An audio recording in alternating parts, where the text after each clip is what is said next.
할렐루야, 주의 이름으로 여러분들을 환영합니다. 우리 앞뒤자로 인사합시다. 반갑습니다. 은혜 많이 받읍시다. 예. 오늘부터 일곱 교회라는 주제로 함께 요한계시록에 있는 일곱 교회를 중심으로 함께 강해 말씀을 나누도록 하겠습니다. 주사랑 월간지 10월호 여러분들 받아서 읽어보셨나요? 제가 카톡 확인해 보니까 뭐 한 3분의 1 정도만 본 것 같은데 한번 찾아서 필독하시고 또 주변에 있는 분들한테 이렇게 전도용으로 나눠주셨으면 고맙겠습니다. 근데 제가 일간지에 보면 매월 저희 목회 철학에 관해서 한 개씩 하나씩 올리고 있죠. 목회 철학이란 이것 좀 보여주세요. 예, 목회 철학이란 목사로서 교회를 어떻게 세워 나가야 되는지에 관한 저의 목표이며, 그리고 더 나아가 교회란 무엇인가를 목사와 성도들이 함께 나누면서 교회를 세워나가는 중요한 어떤 목적이라 할 수 있겠습니다. 그래서 저희 목회 철학은 이 그림을 보시면 아시다시피 중심에 말씀을 중심으로 해서 이렇게 안식과 평화와 서로 사랑하는 것과 그리고 생육하여 번성하는 이런 네 가지 목표를 말씀 중심으로 해서 이렇게 교회를 세워나가려고 하고 있습니다. 그래서 저의 목회 철학대로 저는 목회 방향을 나아갈 때에 여러분들이 이것을 이해하고 서로 헤아려서 함께 나아간다면 아마도 교회는 건강한 교회가 되고 또 하나님이 원하시는 기뻐하는 그런 교회가 되지 않겠나 하는 생각을 가져봅니다. 그런데 이와 같은 맥락에서 오랜 시간 동안 교회를 다녔지만 그냥 막연하게 교회를 다니시는 것 같은 경우들이 많습니다. 왜냐하면 교회의 정체성이 뭔가 그걸 잘 이해하지 못하고 그냥 왔다 갔다 하시는 거예요.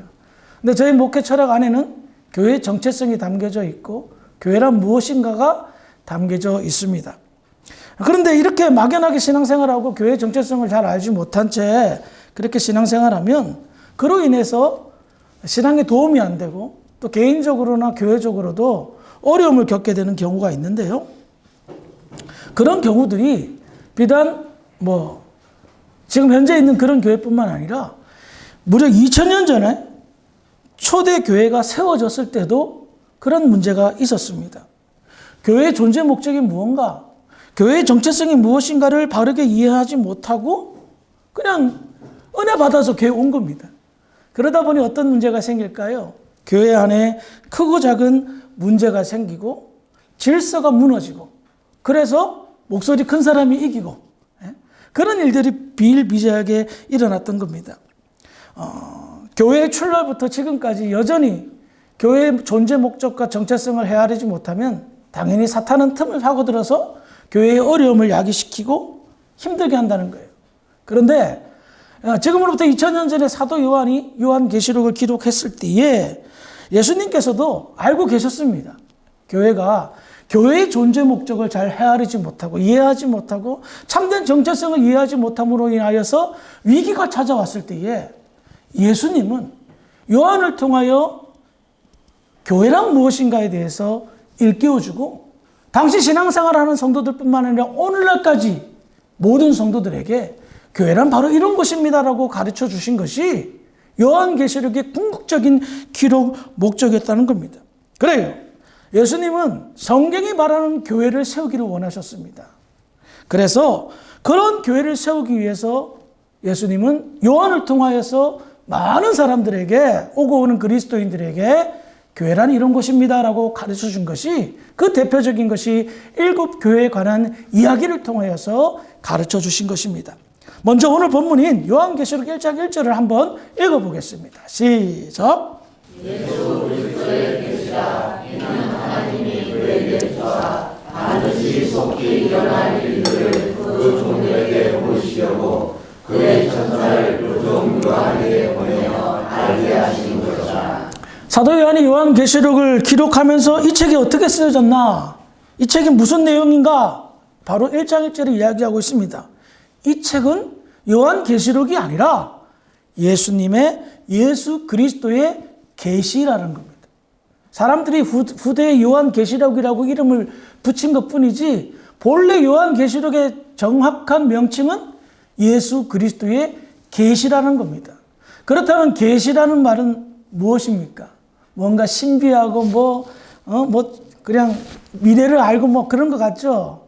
근데 사실 이 계시라는 말은 쉽게 말하면 커튼을 열어 제치다, 뚜껑을 열다, 베일을 벗기다, 이런 의미입니다. 그러니까 감추었던 것을 열고 드러내서 알게 한다는 거예요. 그러니까 몰랐던 것을, 잘 안 보였던 것을 보여준다는 것입니다. 그러므로 예수 그리스도의 계시는 뭐예요? 예수님에 관해서 잘 몰랐던 것들, 예수님에 관해서 감추어졌던 것을 이제 커튼을 열어서 보여주겠다라는 겁니다. 누구에게? 당시 1세기 초대교회 성도들에게, 그리고 오고 오는 현대를 살아가는 우리들에게. 그러면 여러분 한번 생각해 봅시다. 1차 독자들 한번 성경을 볼까요? 이 계시록이 기록되어졌을 때 누구를 대상으로 1차 독자가 누구인가? 요한계시록 1장 4절입니다. 시작.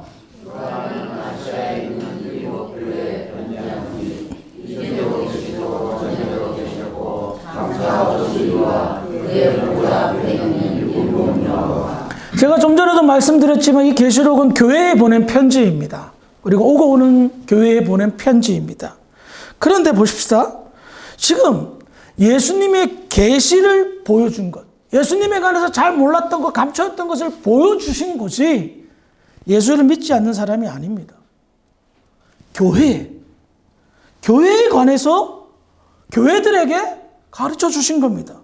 그러면 이게 무엇을 의미합니까? 이 사실만 놓고 볼 때에 예수님에 관해서 가장 잘 알고 있어야 될 곳이 어디입니까? 교회입니다. 성도입니다. 그런데 지금 현재 초대교회가 예수님에 관해서 잘 모르는 거예요. 예수님은 누구신가에 관해서 바른 이해를 제대로 하지 못한 상태였던 겁니다. 그래서 예수님께서는 야, 너희들이 나를 잘 모르고 있으니 내가 계시하겠다, 보여주겠다라고 하는 거예요. 보세요. 이 세상에서 교회만큼 예수님에 관해서 잘 알고 앞으로의 미래가 어떻게 될지를 확실하게 아는 것은 없습니다. 교회가 제일 많이 알고 있어요. 근데 문제는 성도들이, 당시 교회들이 잘 몰랐던 거예요. 헤아리지 못했던 거예요. 오늘날도 마찬가지입니다. 예수님의 계시가 2000년 전에 이미 벌써 알려졌음에도 불구하고 오늘날 교회와 성도가 현실로 인해서, 현재의 상황으로 인해서 그 계시를 다 덮어버렸어요. 커튼이 열렸는데 커튼을 다시 닫아버린 겁니다. 그게 오늘날의 현실의 문제예요. 우리만큼 예수님에 관해서, 앞으로 오게 될 미래에 관해서 정확하게 이해하고 깨달아야 될 사람들은 없어요. 교회만이 진리를 가르치고, 교회만이 미래를 가르치고, 교회만이 구원을 가르치기 때문이에요. 근데 초대교회도 그렇고요, 지금도 그렇고요, 그 문제가 여전히 문제가 된다는 겁니다. 잘 모르고, 추측하고, 자기 생각에 사로잡혀서 미래를 함부로 예측하고, 생각하고. 그래서 요한계시록은 교회에 보낸 편지라는 겁니다. 예수님이 계시하셨습니다. 나를 위해서. 그렇다면 지금 우리의 상황은 그렇다 치더라도 요한이 밤모섬에 끌려가서 이렇게 유배 생활을 했을 때 예수님의 계시를 받았을 그 상황에서 초대교회 상황은 어땠을까요? 요한계시록은 학자들마다 견해는 좀 다르지만 AD 한 96년경에 기록되어졌다고 합니다. 그러니까 요한이 96년 정도의 책을 기록한 거예요.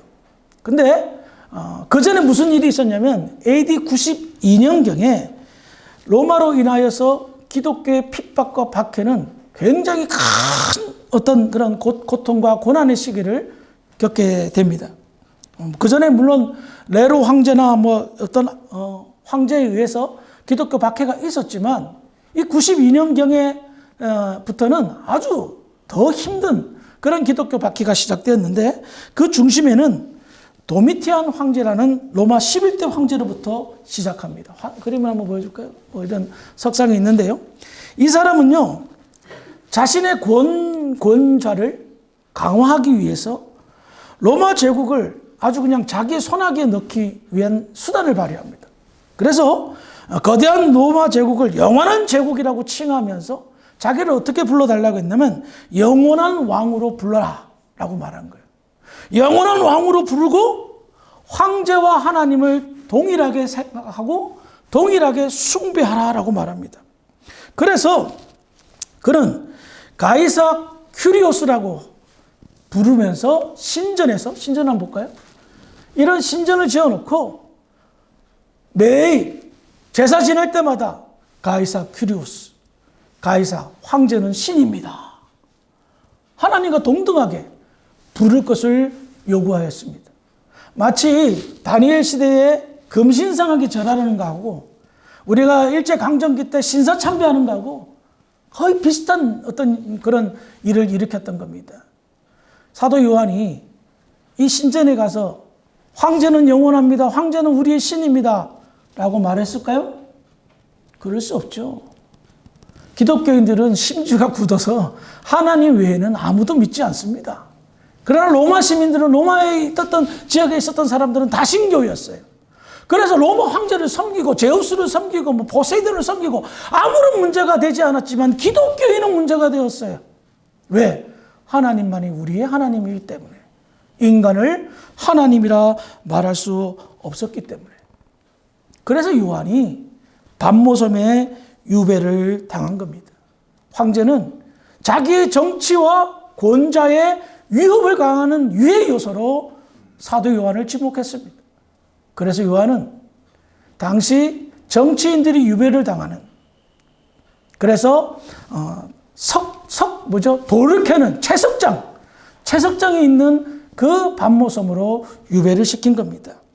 사랑받는 교회의 지도자였으며 평생 주님을 따랐던 사도 요한은 말년에 정말 큰 고난을 당하게 됩니다. 이와 같은 상황 속에서 교회는 큰 핍박을 받죠. 그때 이 교회가 어떻겠을까요? 실망이 말이 아닙니다. 좌절이 말이 아닙니다. 아니, 하나님 살아계신 건 맞습니까? 어떻게 90세 넘은 그 노인, 우리의 믿음의 지도자인 요한을 그런 험악한 곳에 유배를 당하게 하고 우리 이렇게 핍박 속에 있게 합니까? 고통과 고난 속에서 이 성도들은 점점 신앙에서 이탈해 나가고 어떤 그런 신앙적 괴리감에 빠져서 허탄해할 그때였던 겁니다. 그와 같은 때에 미숙한 거죠. 교회의 영광이 무엇인지, 하나님의 나라의 영광이 무엇인지를 바르게 깨닫지 못하고 있을 그때에 예수님께서 요한에게 나타나 계시합니다. 요한계시록 1장 17절부터 20절입니다. 읽어봅시다. 시작.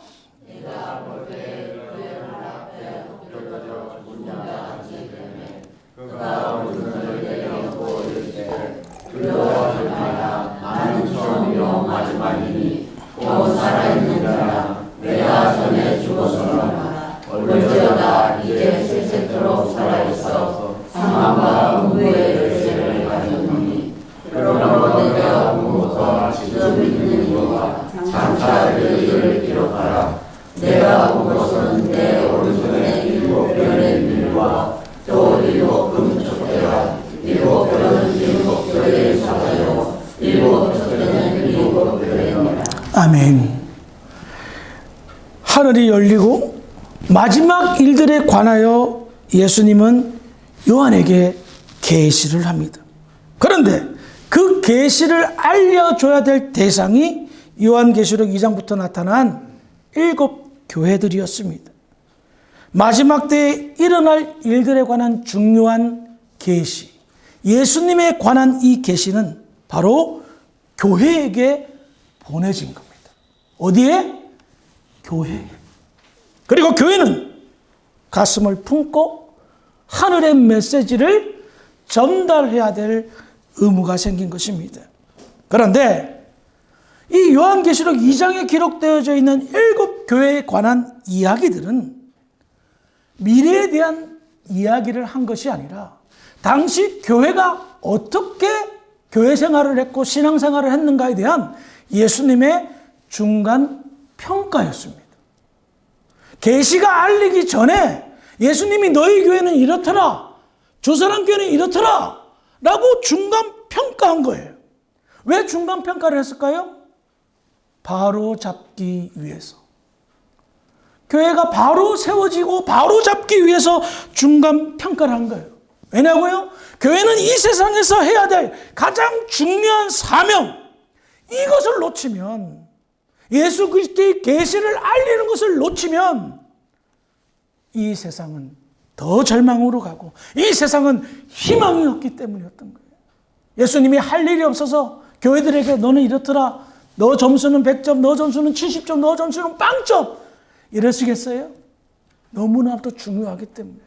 지금 너희들이 너희의 상태를, 너희가 지금 몇 점 받고 있는지를 자기 점수를 모르고 있게 먼저 중간 평가를 하시면서 앞으로 일어날 그 일들을 일깨워 주신다는 겁니다.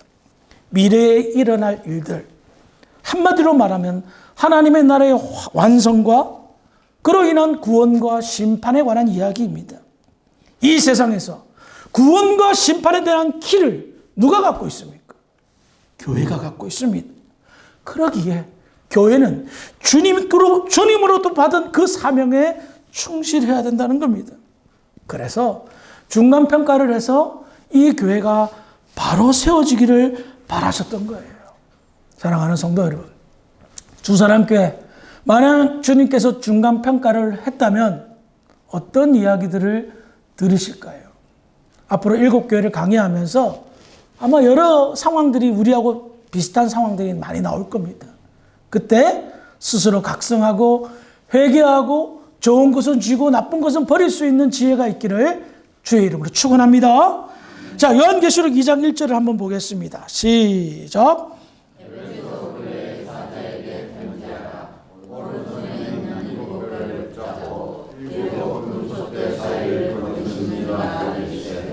예수님은 예수님의 핏값으로 세운 이 교회가 바로 세워지기를 바라셨습니다. 그래서 7교회 편지할 때 제일 처음 보낸 교회 대상이 바로 에베소 교회입니다. 오늘은 오늘과 다음 주에 걸쳐서 에베소 교회에 관해서 함께 말씀을 나누겠습니다. 근데 방금 읽었던 2장 1절을 보니까 에베소 교회 사자에게 편지하라, 오른손에 있는 7별을 붙잡고 있죠? 자, 여기에서 7별이란 무엇을 이야기할까요? 정확하게 이야기하면 7별은 교회의 사역자를 말합니다. 근데 그 교회의 사역자를 누가 잡고 있습니까? 주님이 붙잡고 계신다는 겁니다. 이것을 통해서 알 수 있는 것은 무엇입니까? 교회는 사람의 손에 달린 것이 아니라 주님이 주고 계신다는 사실을 보여주는 겁니다. 이렇더라 저렇더라가 아니라 교회는 주님이 사역자를 붙들고 계시기에 그 교회가 세워지고 나아간다는 겁니다. 사랑하는 성도 여러분, 하나님께서 저를 목회자로 부르셨습니다. 믿으십니까? 아멘. 여기 계신 여러분들 가운데 장로님도 계시고 권사님도 계시고 집사님도 계십니다. 성도로 부름을 받았습니다. 믿으십니까? 아멘. 여러분들을, 저와 여러분들을 예수님이 붙잡고 계신다는 거예요. 그걸 놓치서는 안 된다는 겁니다. 그래서 그렇죠. 어떤 사람은 이상하게 교회를 떠나고 싶어도 못 떠나. 이상하게 그냥 좀 마음대로 살고 싶은데도 못 살아. 왜 그런 줄 아세요? 답이 나왔잖아요. 주님이 붙들고 계신 줄 믿으시기 바랍니다. 저와 여러분들을 하나님께서 동역자로 부르셨습니다. 왜요? 주사랑교회를 세우게 하기 위해서. 아시겠어요? 주님이 붙들고 계시는 거예요. 그러면 우리의 대적자 원수 사탄은 어떻게 할까요? 이 붙들린 바, 붙잡힌 바를 댈 수만 있으면 어떻게 해? 떼어놓으려고 틈을 노리는 겁니다. 주님께 붙잡힌 바 되면 큰일 나거든요. 조 목사가 주님께 붙잡혀봐요. 난리가 납니다. 여러분들이 붙잡힌 바 돼요. 그걸 느껴요. 그래서 쓰임받아요. 세상이 바뀝니다. 역사가 일어납니다. 하나님의 나라가 속히 옵니다. 그러기에 이미 심판으로 정죄받은 사탄은 될 수만 있으면 자기 형이 더디 오게 하기 위해서 주님께 붙잡힌 바 된 사람들을 끊임없이 공격하는 거예요. 끊임없이 쓰러뜨리게 하는 거예요. 저도요, 목회를 하면서 정말 이게 있어요. 힘들 때는 그냥 한없이 내려가다가도 좋을 때는 확 올라가다. 여러분 눈에는 표가 안 날 뿐이지만 제 마음은요, 힘들고 어렵고 그러다가 다시 또 일어나고. 성도들도 마찬가지예요. 그냥 다 때려치우고 싶고 포기하고 싶고 그냥 마음대로 살고 싶은데 또 일어나는 거예요. 넘어지는 것 같으면서도 발딱 일어나는 거예요. 주님이 붙잡고 계신 줄 믿으시기 바랍니다. 그래야, 그것을 깨달아야, 그것을 체험해야 내가 멀리 가지 않습니다. 떠나려고 하지 않습니다. 자, 이렇게 사역자를, 교회 성도들을 예수님은 붙잡고 계십니다. 특별히 여기에 나타난 7별은 기름 부은 종을 설명하고 있습니다. 교회 목회자가 정말 중요한 위치라는 사실을 목회를 하면 할수록, 말씀을 전하면 전할수록, 예배를 인도하면 인도할수록 느낍니다. 왜냐하면 연약한 성도들, 아직 미숙한 성도들의 그 영혼을 책임지게 하기 위해서 하나님이 부르셨다는 것을 잘 알고 있기 때문입니다. 그래서 여러분들이 성숙의 길로 걸어갈 수 있도록 제가 조금이라도 도움이 된다면 그것이 주님께 붙잡힌 바 된 것이고, 은혜 속에 목회를 한다는 것을 깨닫기에 내 속은 어떨지 모르겠지만, 내가 힘들고 어려울지 모르겠지만 저에게도 하나님께서 늘 공급해 주는 힘으로 말미암아 일어서게 되는 모습들을 복원합니다. 그래서 우리 함께 주님께 꽉 붙잡히 받는 그런 자들이 되기를 주의 이름으로 부탁을 드리겠습니다. 더 나아가 한 가지만 짚고 넘어갑시다. 주님은 교회의 질서를 세우기를 원합니다. 그래서 붙드는 거예요. 주님이 안 붙여주면 어떻게 돼요? 내가 대장이 되거든요. 그래서 주님이 붙잡는 거예요. 그리고 주님은요, 아무나 붙잡고 나의 뜻이 이렇다, 나의 계시가 이렇다, 이러쿵저러쿵 경솔하게 붙잡지 않으십니다. 기억하시기 바랍니다. 아무나 붙잡지 않습니다. 필요한 사람을 붙잡습니다. 그 영광됨을 꼭 기억하시기 바랍니다. 난 아무 쓸데없는 사람이야. 난 그냥 그런 사람이 아니라는 겁니다. 주님의 붙잡으시면은 경솔함이 없습니다. 시행착오가 없습니다. 확신을 가지셨기에 저 여러분들을 붙잡은 줄 믿으시기 바랍니다. 주님께 붙잡힐 때에 교회가, 성도가, 우리의 인생이 풍성해질 줄 믿으시기 바랍니다. 다시 본문으로 돌아와서요. 에베소 교회 사자에게 편지하라. 오른손에 있는 7별을 붙잡고 7 금촛대 사이를 거니시는 이가 이르시되. 예수님을 표현하고 있습니다. 7별을 붙잡으신 분, 그리고 7 금촛대 사이를 거니시는 분. 7 금촛대는 교회를 상징합니다. 교회를 어떻게 하고 계시다고요? 그 사이를 거느신다는 거예요. 이것은 무엇을 말합니까? 예수님께서 다니신다는 표현을 통하여서 주 사람 교회는 예수님이 살펴보고 계시는구나. 이렇게 저렇게 살펴보고. 예? 교회가 지금 뭐 리모델링 공사할 때 교회 아침에 와가지고 이렇게 훑어보고 지나가고. 제가 그래요? 예? 좀 지저분한 거 있으면 좀 치우고 돌아다니면서. 근데 주중에 교회 한번 오시는 분들 살펴보고 가지 그냥 뭐 집 탁 뺏고 갑니까? 그렇지 않잖아요. 주님이요, 일일이 다 살펴보고 계시는 거예요. 그런데 교회를 어떻게 표현합니까? 7 금촛대라고 말합니다. 초라는 것은 당시 2000년 시절에는 빛을 비추는 것이니까 어둠을 물리치는 것이라는 건 이해가 되죠. 근데 금촛대라는 표현을 통해서 무엇을 알 수가 있을까요? 당시 세상의 물질 가운데, 2000년 전에 세상의 물질 가운데 가장 귀한 것은 금이었어요. 지금도 귀한 건데 그때는 제일 귀한 거였어요. 지금 뭐 다이아몬드 뭐 어쩌고저쩌고 하는지 모르겠지만. 그러니까 예수님이 생각하는 교회의 가치는 세상에서 가장 귀한 거예요. 가장 귀한 것이니 어떻게 해요? 살펴봐야죠. 내가 가장 귀하게 여기는 것이니까 예수님의 그것을 보살펴 본다는 것입니다. 그래요.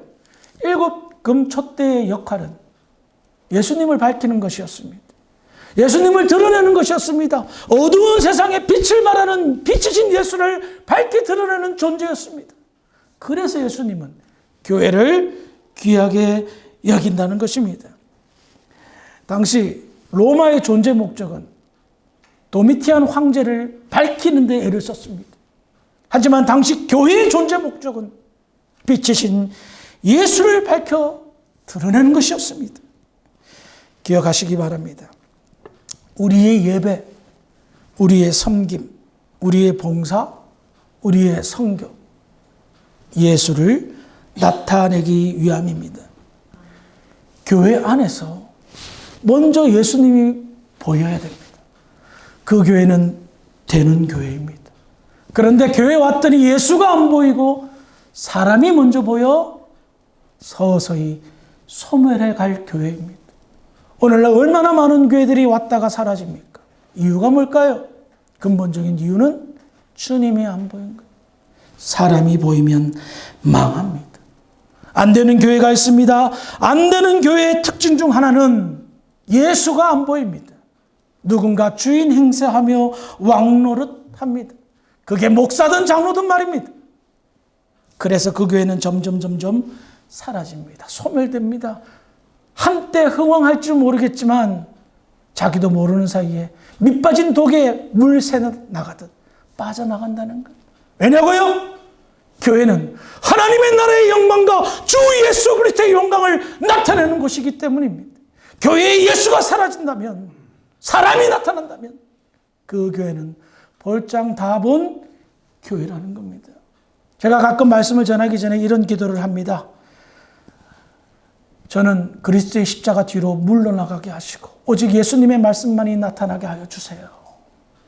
말씀을 잘 전하다 보면, 성도들이 은혜를 받다 보면 그 말씀 안에 있는 예수를 못 보고 목사를 볼 때가 있더라고요. 그때 굉장히 시험이 오는 겁니다. 오늘 이 말씀을 통하여 여러분 예수를 발견하기를 주의 이름으로 축원합니다. 그렇습니다. 내 안에 나를 보여주지 마시기 바랍니다. 내 안에 주님을 보여주셔. 주사랑교회가 보여줄 것은 오직 예수밖에 없음을 기억하십시오. 다시 본문으로 돌아와서요. 예수님이 지금 어떻게 하고 계십니까? 오른손에 있는 7배를 붙잡고 7 금촛대 사이를 거니신다라고 말합니다. 예수님은 사역자를 붙들고 계십니다. 그리고 교회를 보살피고 계십니다. 그러므로 에베소 교회에게 보낸 편지니까 지금 예수님께서 하시는 일은 뭡니까? 에베소 교회 사역자들과 성도들을 붙들고 계시며 교회를 친히 보살피고 있다는 겁니다. 문제는 에베소 교회가, 그 잘나고 멋진 교회가 못 느끼고 있다는 거예요. 주님이 붙들고 있는데, 주님이 보살피고 있는데 못 느끼고 있다는 겁니다. 그래서 언급하신 겁니다. 사랑하는 성도 여러분, 여러분들 눈에 우리 주사랑교회를 보살피고 계시는 주님이 보이십니까? 한번 더 물어볼게요. 여러분들 눈에 여러분을, 조목사를 주님께서 붙들고 계시는 것이 느껴집니까? 그러면 된 겁니다. 그것이 막 와닿기도 하고 어쩔 때는 그런 것 같게 하면서 약간의 느낌이 온다 그거죠. 그럼 영이 깨어 있는 겁니다. 저는 보이는데요. 사실 우리는요, 세상 속에서는요, 별볼일 없는 사람들이에요. 뭐 잘난 사람은 얼마나 잘났어요. 못난 사람은 얼마나 못났어요. 그런데 주님께서 교회로 불러주셨어요. 그리고 귀한 자녀로 삼아주셨어요. 그리고 약속하셨어요. 하나님의 나라의 영광 주겠다고. 영원토록. 그래서 예수님은 자신이 핏값으로 사신 주사랑교회 목사와 성도들을 붙들고 계시고 지금도 보살피고 계세요. 그것이 교회입니다. 주님이 붙들고 주님이 보살피는 교회가 참 교회입니다. 그래서 그것을 느낀다면 여러분들 신앙생활 어느 정도 성공한 겁니다. 여러분, 예수님께서 오죽 답답했으면 계시를 하셨겠습니까? 그렇죠? 다 알고 있고 잘 버티고 있고 열심히 하고 있으면 안 보여주도 다 아는데 뭐 때문에 보여주겠어요? 이놈들 정말 답답하네. 야, 그거 얼마 안 쓰면 금방 끝나. 조금만 참아. 너희들 믿음을 위해서 내가 고난을 준 것뿐이야. 너희들이 바로 신앙생활하기 위해서 내가 잠깐 허락한 것뿐이야. 나는 만왕의 왕이야. 하나님의 나라의 영광의 주인이요. 온 만유의 주인이야. 그거 보여주신 거 아니에요. 그걸 너희들이 믿고 있고 내가 너희들을 붙들고 있고 너희들을 다스리고 있다는 거 보여준 거 아니에요. 이제 그만 우리 주님 답답하게 하는 사람 되시기 바랍니다. 우리 주님 속 시원하게 하는 교회와 성도가 되기를 주의 이름으로 축원합니다. 기도하시겠습니다. 사랑이 많으신 아버지 하나님 은혜를 감사합니다. 오늘 말씀을 통해서 우리를 주님께서 붙잡고 계시며 우리 주사랑교회를 둘러보고 보살펴 보고 계신다는 사실을 다시 한번 깨닫습니다. 하나님, 주님의 손에 붙잡힌 바 된 모든 성도들 되게 하시고 주님의 보살핌에 감사하며 은혜를 만끽하며 누리는 우리 주사랑교회 되게 하여 주시옵소서. 감사하며 예수님의 이름으로 기도합니다. 아멘.